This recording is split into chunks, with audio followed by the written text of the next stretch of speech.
Hey, thanks for joining me. It's time to look at another indie book. And as is the normal speech I give with every indie book, just about, I have to thank and maybe apologize to the guy who sent it to me for taking so long to get to it. It's been forever since he first approached me, and it took a minute to kind of get it set up so I could look at it digitally. There aren't physical copies. And I used to not want to showcase comics digitally. Um, it's just a personal preference because I don't like reading comics digitally. I don't like it. The experience bugs me. Turn off my overhead lamp here. There we go.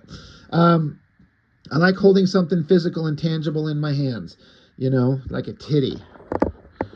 Rather have the real thing than look at a picture of one. But it's sometimes there's just that's the only way that we're going to get to show a thing. And this gentleman that sent this to me was very nice, and said, "Yeah, all right, let's get it shown here." And so here we got it. I've got it pulled up on my iPad here, and it's this app on there that lets you kind of flip around, kind of like an actual book or something like that. Like, kind of neat how it flips the pages and kind of does that. The animations on it, that's pretty slick. I like it in terms of reading it digitally. I like the format better than some other things, but again, this has nothing to do with the creator of the book. But I don't like reading comics on digital devices. I just don't dig it. Um, that being said, that aside, Blood Moon Frontier. There's the cover. Pretty slick.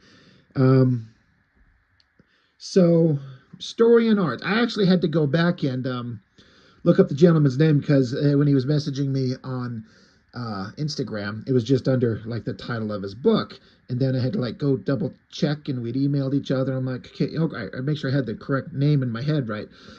Anton Gustillo, story and art, with some color, flat color assistance here. Couple of pages help with flats, but so here we got a book where a guy,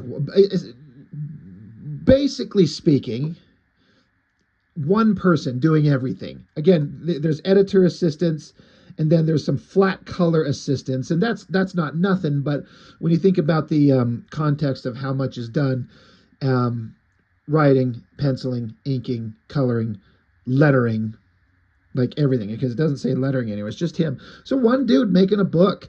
It's a hell of an achievement, and it's one thing to just want to pencil things, then you find somebody who can, quote unquote, ink a book if you don't like inking and you're not very good at it, or if you want to have your book have an inked look. Some people just go straight pencils, straight to color. But then, to write it, to letter it, to put it together, to format everything. I mean, it's a big undertaking, and this guy put in the work for sure. Considering the completed nature of the book, having flipped through it, read it, you know, I, I I give critiques on these things, and sometimes I'm a little bit rougher on some of the bigger books when it's the bigger professional guys. I'll bust their balls on something that doesn't make sense, and it's oftentimes done with just kind of trying to be funny or lighthearted. But most of the time, if I'm making a point in terms of why did they do something with the art or the storytelling, I wouldn't mention a thing unless I meant it on some degree. But when I'm looking at an indie book, I'm not here to bust anybody's balls for something that they're just trying to get seen and out there.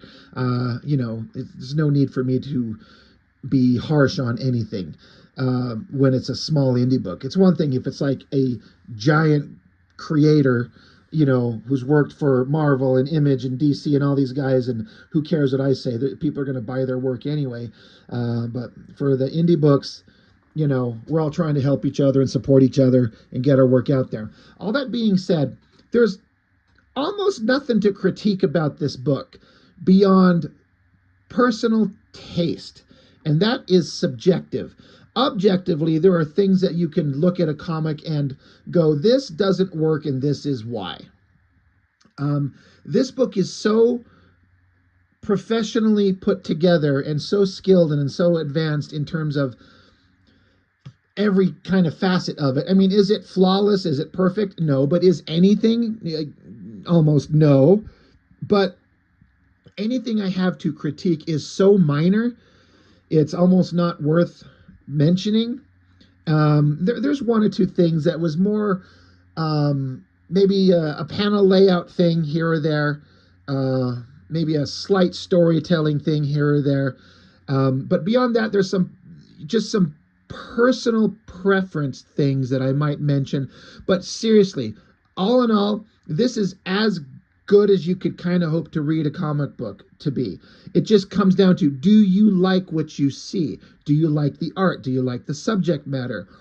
Do does it just vibe with you? Then that's all it comes down to. There's not really much to critique. And so I say that to the creator's credit.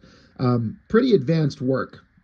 So we'll kind of skim through it and give you kind of the basic idea. I want you to go and, hook up with the guy and get involved in his work and, go see what you can get from him. Go see how you can support him. But I do like the way it starts. Kind of a opening scene, moon, silhouetted trees, guy running, yelling for help. You get a reverse silhouette in red. I like that with a, I don't know what this little shape there is. I'm not sure what that means. Maybe it's something significant. I'm just missing it.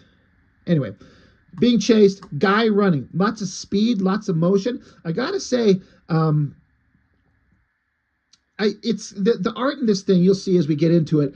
It's got kind of an anime look in places. Some of these faces. So it's like an anime Western comic. I like anime and manga, but it's not my favorite thing. I'm not an expert on it at all. I've only seen a few things, and out of those few things, a few of them have just blown me away. But it's not my expertise. But the work, the coloring, I have to say, the thing that stands out most for me, for the most part, in all of this is the coloring. It just stands out. It's just spectacular, just everywhere. But the drawing, again, with a few minor points here and there on a very small scale. There's one or two things I look at. I'm like, maybe I wouldn't do this or I'd do that. We'll get to it, but it's just a minor thing. But a guy's runs into a tree. He's like, oh, maybe I could hide there. So he's trying to find a way to squeeze in underneath all the gnarled branches as he kicks things away, finds a bunch of skeleton pieces, human skeletons. He's freaked out. And then above him, giant werewolf looking thing. Bared teeth, jumps on it, blood, guts, the sound effect, rawr. That's a way to start a comic book. Like action and movement and energy. It's like an opening scene to a movie, right? Skip on to the next bits. So, man, there's the drawing in this. There's some parts where like this face, I love the way that face is constructed. Again, I'm not an expert on anime, manga, anything like that, but it's got kind of that kind of art style look to me. I really love the facial structure, the nose, the way that he draws the mustache and beard. Like, I've been drawing some characters with beards and mustaches and stuff like that, and it's kind of tricky to get, for me anyway. The hair looks great, and then the uplighting. Like, I love everything about that facial structure. And again, credit to like the outfit. If we're in a Western setting, we're not drawing skin tight costumes on superheroes. We're drawing human beings in regular clothes. We got to put them in a setting. Got to draw candles and letters and whatever the term is for when you have like the hot wax and you stamp it with like a seal. Doors open with the little doorbells dinging. Like, this is a guy approaching a subject matter that is, quite honestly, in a lot of ways, harder to draw than your standard superhero comic book shit, because again, you're not just drawing spandex clad bodies with capes flying through the sky punching lizards. So there's, like I said, there's some really great facial structures and stuff like that are going on. Again, for a guy like me who's not into the anime style, I actually really like it. There's like kind of a zipatone thing going on here. And then look at this splotchy kind of rendering. We're looking at this zoomed in way closer than it's intended to be viewed. But there's just something about it. Like, there's a real artistic hand at work here. The highlights of the coloring on the face, fantastic. Looks really good. In short, before we get into kind of the whole book, if I had to lay any kind of a critique into the book, I'll just kind of throw it out there at up front. There are a lot of characters we are introduced to. Like on the front cover, so we got 1, 2, 3, 4, 5, 6, 7 characters, and then a wolf. I mean, 7 doesn't sound like a lot. I mean, that's just like your normal size of a standard superhero team. But it felt like a lot, and in a place here or there, I kind of lost track of who I was following a little bit. I had to kind of stop and check, and it's because it's the first issue. I understand. I mean, I imagine I could be wrong. I'm going to completely throw out guesswork here. I know that I do this, and I've had to kind of reset my mind when I'm making my own silly comics. Sorry, I'm trying to adjust this to make sure everything's in frame here. It's always hard to get this exactly right. But when we kind of conceive of these stories, I don't know how everyone else does it, but I see these things in my head like a movie. And so I feel like sometimes these things get written like a movie. So we have to introduce all these characters. And if you think of a movie, if you were to draw out some of your favorite movies in a comic and have every line of dialogue and every shot that you see in a movie, it takes up a lot of space. And comics, they can be done anyway. That's a totally valid way to do it. But I guess what I'm getting at is because it feels like it's maybe thought of and constructed as a movie, maybe story structure wise, cinematic, it works. Like all the dialogue reads pretty damn well. I didn't have a struggle with the dialogue. That's another thing that people kind of have a hard time with. The dialogue reads well. But the point I'm getting at is that there's a lot of talking, lots of words, lots of talking, some fighting. But then, so we're getting introduced to everybody. And so we have to meet everybody, and then we're getting in kind of who they are, what their motivation is, why they're here, and what their function is going to serve, at least on a basic level. And I don't know what other way to do it. I was actually just rewatching yesterday on the, I was watching some old videos from the Cartoonist Kayfabe channel, and the guys were reviewing the Heroes Reborn Iron Man #1 by Will Spertasio, and I think Scott Lobdell was writing it, and they fucking hated it. Like, they know that Will Spertasio is a great artist, but they're like, this is an Iron Man comic, and the only time you see a guy in an Iron Man suit, it's not even Tony Stark, is like at the beginning with a guy in a test suit, and after like 2 pages, the Iron Man suit is gone. And in this issue 1 of Iron Man, it's all like character setup and building and setup and building and world building. And it's like, can't we see Iron Man doing some cool Iron Man shit in the comic and then get into the backstory stuff a little bit later to kind of keep it interesting and exciting? Anyway, they were just really going on about how they felt that the structure of it was really poorly done. Now, I'm not listing that as to compare it to like that's what this is, but just in the context of, I understand completely and wholeheartedly setting up the characters, who they are, why they're here, but then we don't get into any of the really exciting stuff until like the book is over. But then the book is over. So I get it, I respect it, it's well written, it's masterfully drawn, the characterization is all there, but the fun stuff is not here. Like we go through all the story, the back and forth, the meeting characters, setting up the scary parts, getting to know all the people and the locations and the stuff that's going on. And there's some action at the end with some characters that we meet, but by the time we get to the end and some action starts happening, the book is over. So again, I'm not saying I'm not saying that's not the way to do it. It's a choice, and I respect it, and you can't look at this and not say that the artist has not crafted something that I feel like he's incredibly passionate about. I'm just thinking of it out loud in terms of story structure in a theoretically floppy comic to read.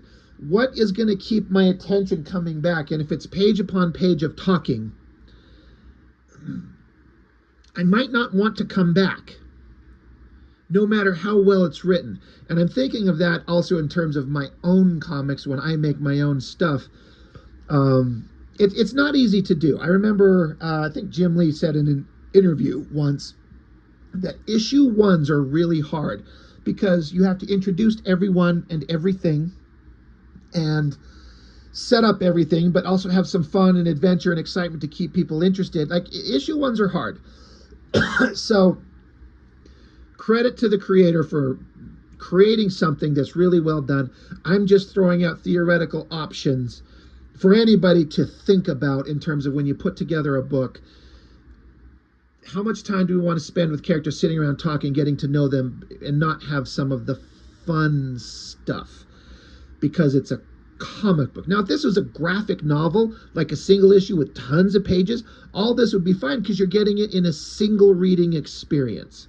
So I guess I should fucking move on. Here we are almost 16 minutes in. We haven't gotten that far into it, but it's just a thought. And again, I want to make sure, Anton, this is not a specific critique at you. It's just, like I said, it's an approach choice that could work or could not for some other people. There's tons of ways to do these things. This book is so well constructed and drawn and colored and written, the dialogue and everything. It's just a thought. Anyway, moving on. You got the characters. They're in a town, and there's been some murders, some grisly assaults, like they're like almost otherworldly, that they're not quite sure, like, what the hell is this and what the hell could this be? This is not awesome. So they sit around, and as they're talking, they're getting into kind of the backstory of each character. You know, they used to live here. They had a place that's, you know, I had a home, I used to live here, but it's abandoned, and talking about, you know, just characterization, getting into who they are. And again, the dialogue is all really well written. Like, you know, sometimes you can tell some people can't write words, like write dialogue. You have the plot in your head, but getting the dialogue spoken out of the character's mouth, that's a whole new other art form in and of itself. I don't feel like there's a problem here. It's just a lot of talking back and forth, but it's good. It's well done. But so then they're going to tell a story. So, like, you know, some grisly things have been happening. So he's like, have a seat. I'm going to tell you how it started. I actually really like the silhouette and then kind of the color in the background. Hell, I hadn't even noticed those little squiggly lines around the candle. Like, doing things in a silhouette and making them very clear on what you're seeing is a tricky thing. And I like the flat black and then kind of the glowing color behind it. Like, that's really well. I mean, this man, in addition to being a great artist, but he could probably have a career as a professional colorist. Like, holy shit, this is really good. I love that shot with the lighting, little zipatone things going on in the face. Again, the old-timey, oh, I don't know, was it handlebar mustache or something like that? It looks really good. The close cropped hair. Hell, I look at that and for a second I'm almost thinking of Val Kilmer's Doc Holliday in Tombstone. Anyway, so then we cut to 4 days ago. Then we got a kid getting his ass punched by some punk-ass kids. And then a kid getting his ass knocked down. Girl's there with him. She's trying to defend from the bullies. But, of course, the girl's tough, so she's going to elbow him in the guts, knock a guy to the ground. And so now, you know, kid that's getting bullied, he's on the ground. Girl's standing there with one dude on the ground. So douchebag kid, he's going to like, yeah, you just might be a woman. I'll still slap the bitch out of you. But then somebody grabs him from behind. Oops. And tosses him aside. So now we get another new character, this guy with hair cropped close. You know, I was like, well, what the hell was with this style? I'm like, probably Native American character. So again, thinking about in terms of how many characters we're getting introduced to, I don't know if guy on page 1 is going to be an important character, but there's 1, there's a wolf, 2, and then these guys 3, 4, and then now we have 5, 6, 7, 8, 9, 10 characters. Now some of these are probably just ancillary, like generic background guys, just to be like the bullies for our main characters to focus on. But there's a lot of characters to get introduced to. But Native American kid shows up and throws the bully to the ground, and girl kind of knows his name. Of course, he's kind of got a tough guy attitude. You know, he kind of gives her a look like, what woman? But then bullies pounce on Native American kid and start beating his ass hard. And then guy shows up and stops him. Now I'm like, well, okay, now who's this cowboy? And think it's him, but maybe not. No, because this guy's got a full beard. So now there's another guy. So again, this is where I was kind of like, well, who's this? Because like, is this guy? It's not this guy, is it? You know, so when it had to, you have to kind of stop and try and figure it out. It's where you can kind of get lost in a book, and you have to stop and start digging around. But yeah, it's so you've got this guy here and this guy here. So this is the cop. These are the two cops at the beginning, and I guess this is the guy that just showed up to help. Again, lots of characters, but he shows up, shoos off the bullies, and so girl and kid are gonna try to be friends with the Native American kid. Again, well-drawn faces with the mustache and stuff like that. That's really well done. But then, so now we cut back to a scene where the bully, the kid who was the douchebag bully, this guy here, he ran off, and he's getting his ass beat by his father. So now we got another couple of characters. We got the father and the mother of this kid. You know, so father's beating up on the kid. He's like, I got enough on my plate already with Sheriff Chayton breathing down my neck. It's bad enough as it is. Now I hear you're causing trouble again, you little shit. And so the mother is like, leave him alone. You're just hurting him. There is a panel thing going on here that it's kind of creative. I don't know that it works in terms of story flow, because you got one panel across here, and then you got a panel down here, and then two panels stacked up on top of each other here, and then one at the bottom. But this panel here and this one here are the one same scene. So it's like you come here and you're reading, but you maybe come down, but then across. But I see what he's doing, and it doesn't really like screw up any storytelling, but it is a little, it threw me off a little bit. I had to stop and be like, am I supposed to go from here to there, then down here, or here, there, then up to there?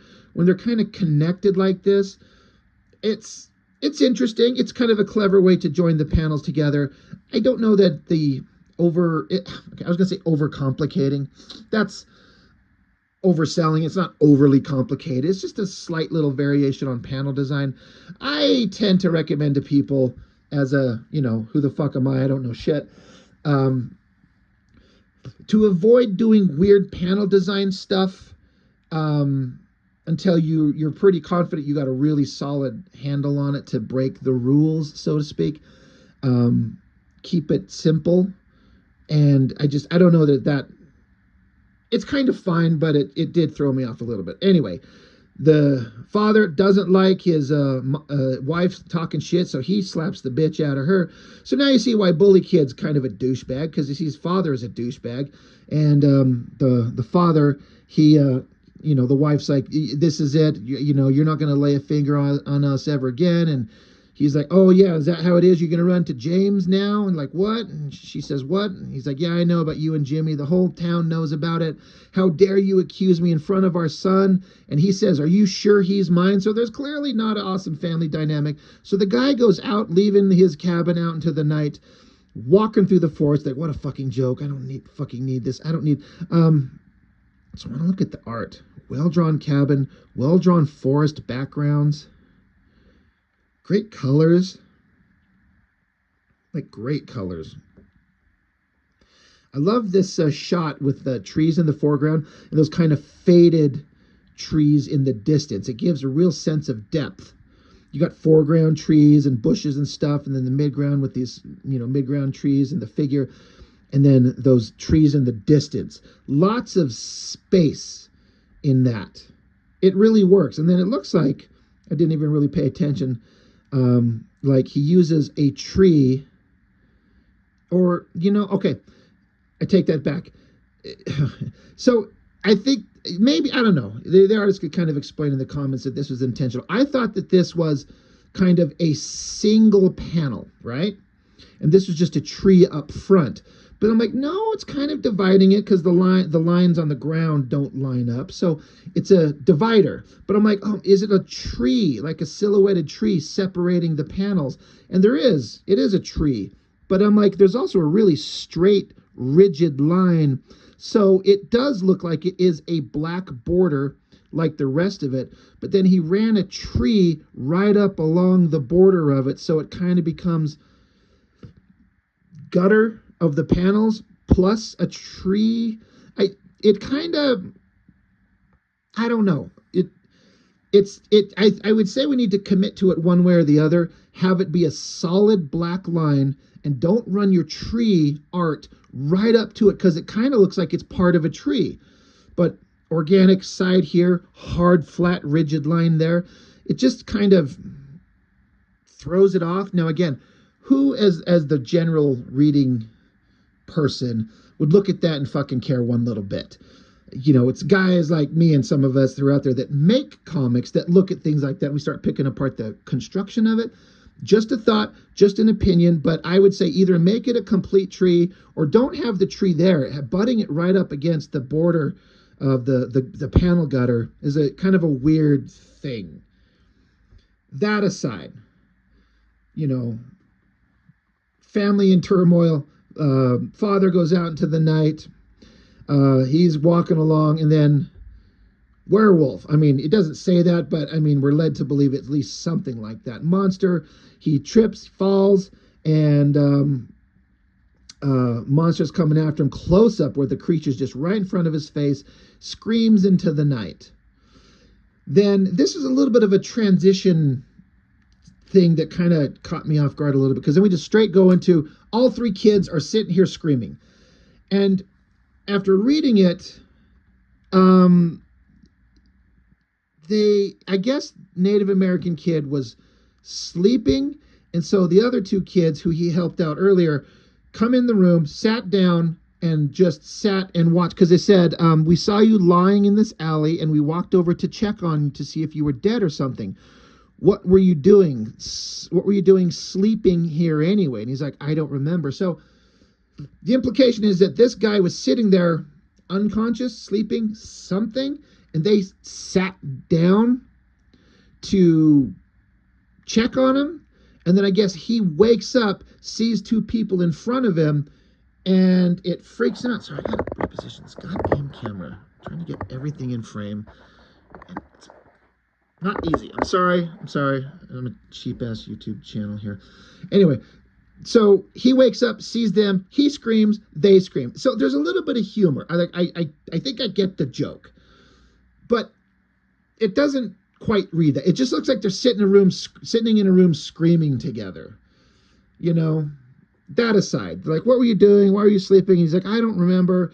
And then so the Native American kid, he's looking at his hands. He's got scrapes and bruises and scratches. I think they're trying to, in theory, imply that maybe he's turning into a werewolf. Maybe he's the creature that we're looking for.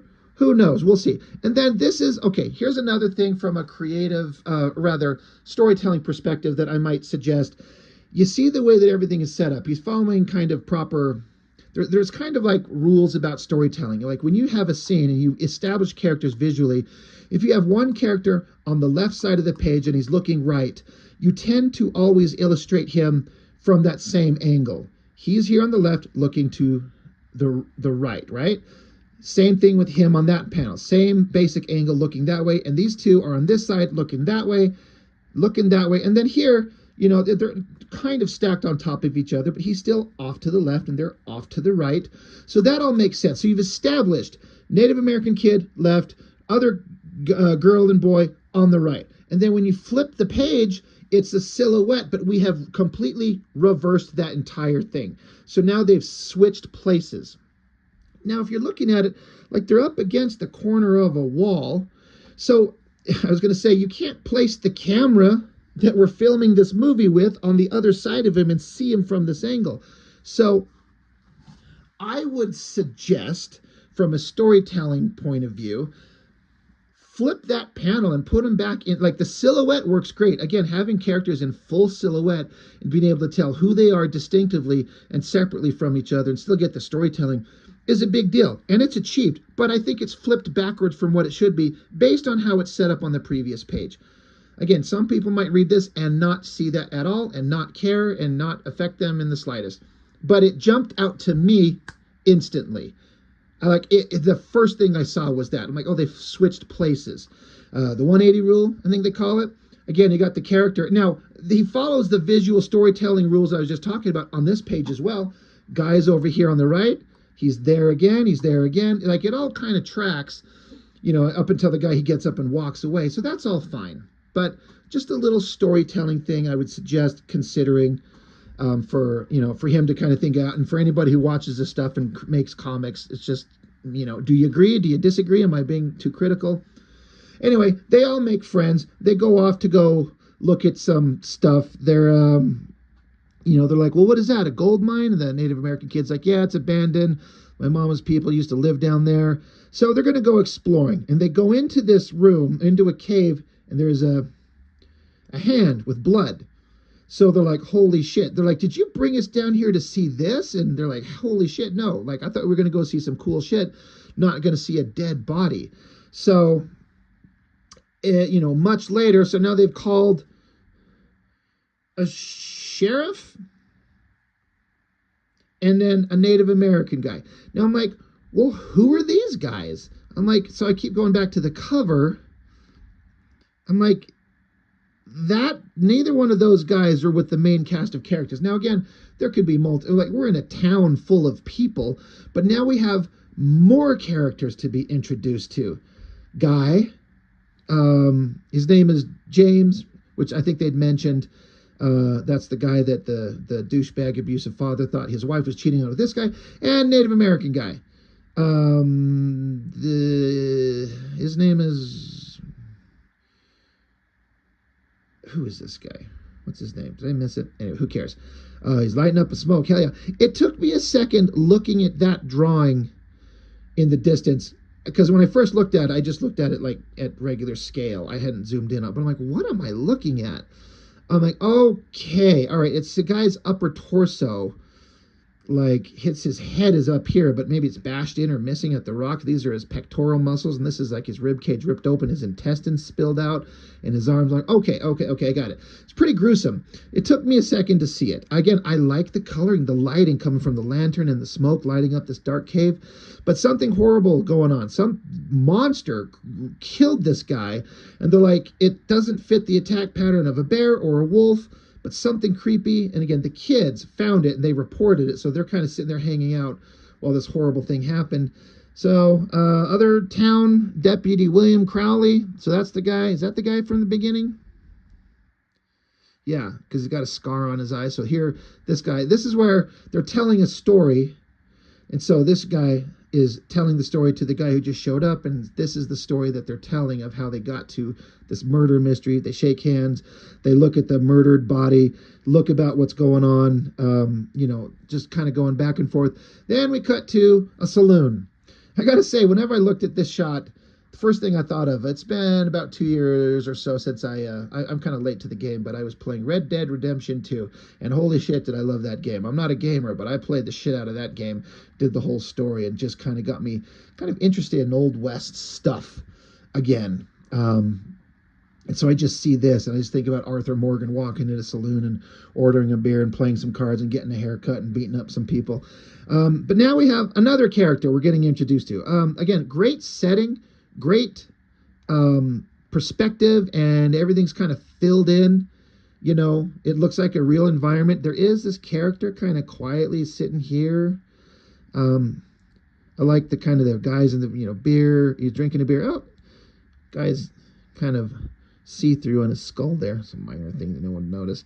People playing cards. Do they let women sit there and play cards? That ain't how the Old West works. Guy flirting with a naughty girl. It's probably a brothel, right? I like that drawing.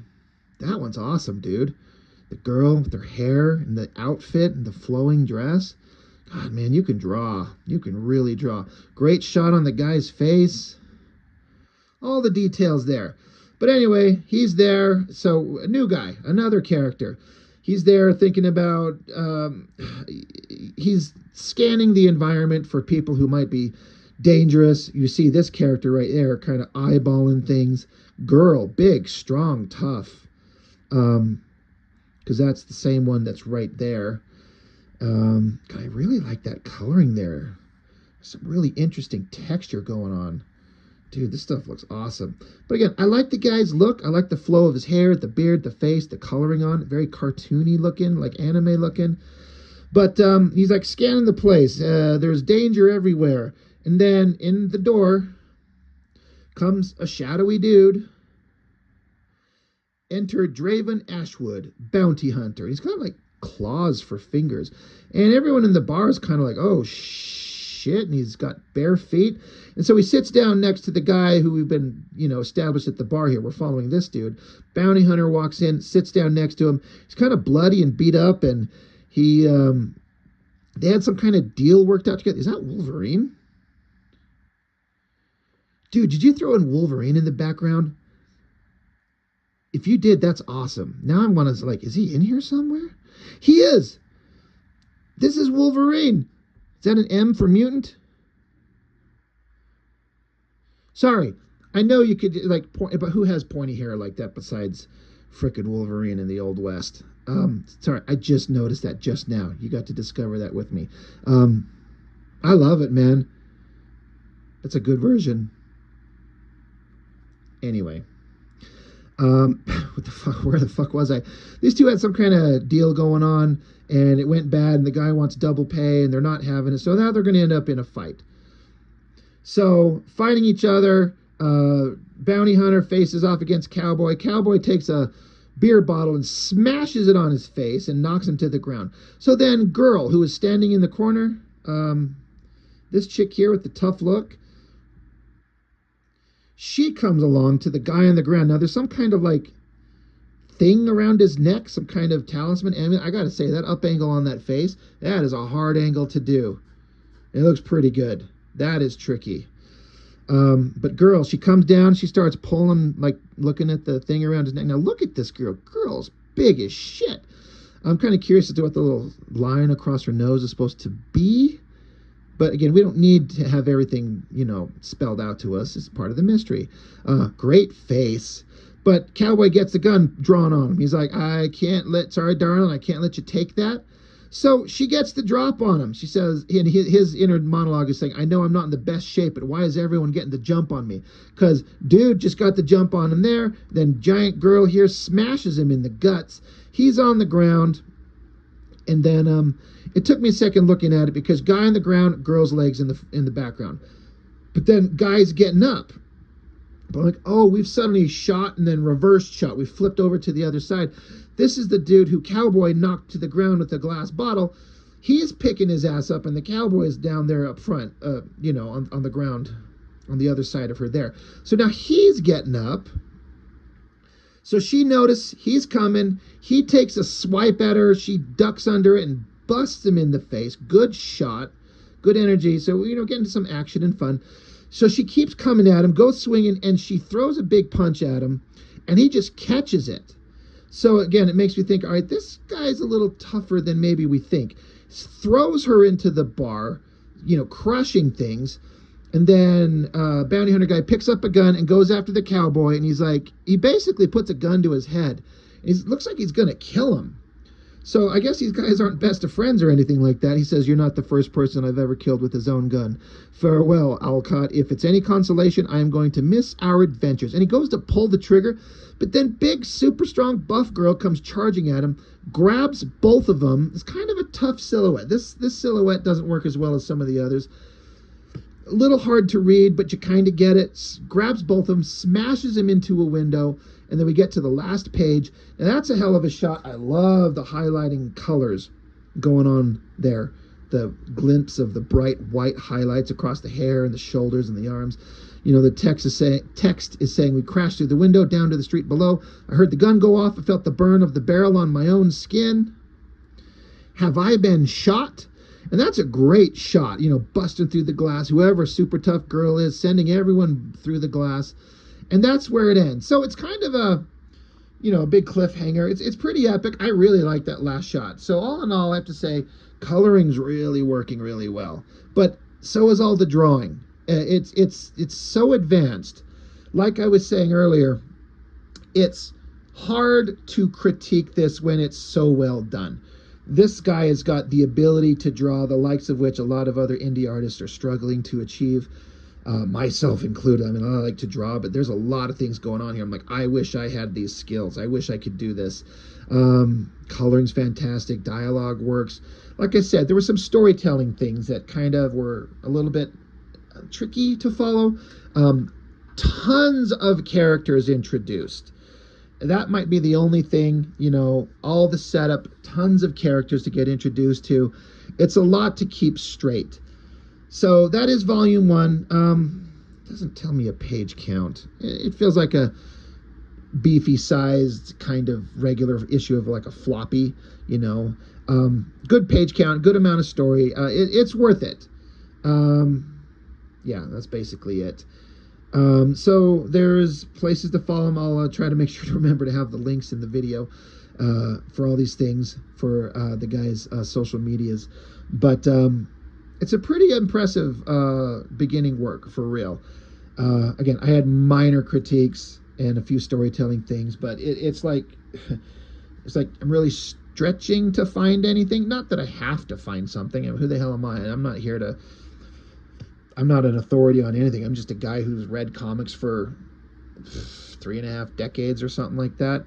Almost 4 decades, I guess. And I like to make my own. And so I understand it to some degree on some level. But again, it's so advanced. Any critique is kind of just a minor thing. Great work. So again, to the creator, I apologize for taking so long. You've been very gracious. When I've mentioned to you, like, I swear, I promise I'll get to it, and I will. And I've got like 4 others waiting too. It starts to back up, and it just kind of gets overwhelming sometimes. But story and art, Anton Gustil, hope I'm saying that right. Pretty impressive stuff, my dude. Like, for real. Something you can be extremely proud of. So thank you for sending this to me. Again, apologize for taking so long. It's just how it goes sometimes. But really neat stuff. And yeah, it's pretty fantastic. But I guess that's all I've got for now. So as always, everyone, thank you for watching. Go check out the guy's social medias and follow his work. And show him some love. So that's all I got for now. Thank you for joining me. I really appreciate it. I'll see you next time.